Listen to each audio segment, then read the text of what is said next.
నమస్కారం ప్రజలారా.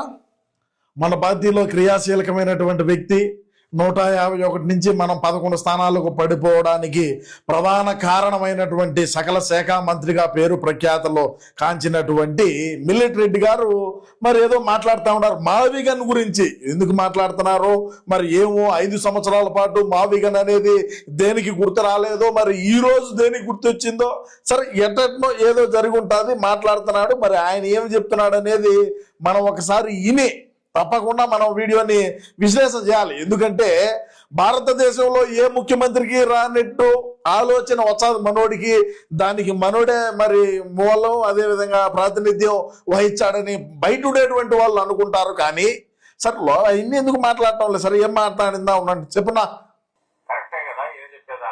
కరెక్టేలే, మనం ఏం చెప్పినా కరెక్టే. అవులే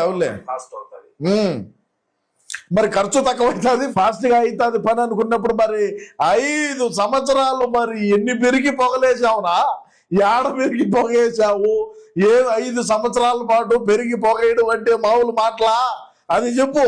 మేము 5 సంవత్సరాల పాటు ఈ ఆలోచన దేనికి మాకు రాలేదు అంటే అనేది చెప్పాలి నువ్వు. ఎందుకంటే ఇప్పుడు అమరావతిలో శరవేగంగా పనులు జరిగేటువంటి క్రమంలో మనం ఈరోజు మావిగన్ అనే నినాదాన్ని తీసుకొని వచ్చి రాష్ట్ర ప్రజానీకం మీద రుద్దుదాం అనేటువంటి ఒక సంకల్పంతో మనం ముందుకు పోతున్నాం. మరి 5 సంవత్సరాలు మనం అన్న ముఖ్యమంత్రిగా ఉన్న రోజుల్లో మరి కర్నూలు అభివృద్ధి చేసినామా, వైజాగ్ని అభివృద్ధి చేసినామా, మరి అమరావతిలో ఒక ఇటుక పెట్టినామా?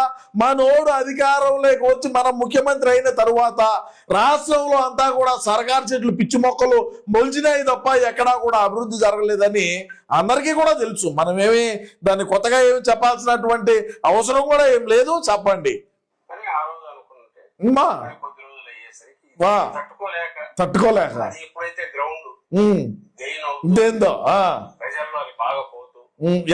ప్రజల్లోకి బాగా పోయిందా? మన ఆఫీసులో నుంచి బయటికి పోలా, ప్రజల్లోకి బాగా పోయిందా అనేది విషయాన్ని పక్కన పెడితే నీ వెనకలు ఉండేటువంటి వ్యక్తులు కూడా ఒరే సోయి ఉండి మాట్లాడుతున్నాడా, సోయి లేకుండా మాట్లాడుతున్నారా? మరి దేనికి ఈ విధమైనటువంటి మాటలు మాట్లాడుతున్నాడు? మావిగన్ ఏందిరా?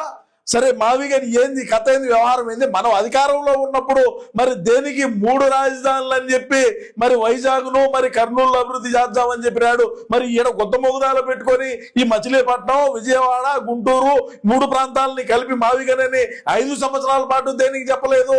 మాతర్ల ప్రభావమా, లేదంటే డోసు పెరగటమా, లేదంటే తగ్గటమా, నీలాంటి బఫూన్ల మాట వినడమా, వినకపోవడమా, ఏదో ఒకటి ఉంటుంది కదా. మరి దాన్ని ఎందుకు చెప్పలేదు అంటారు రాష్ట్రంలో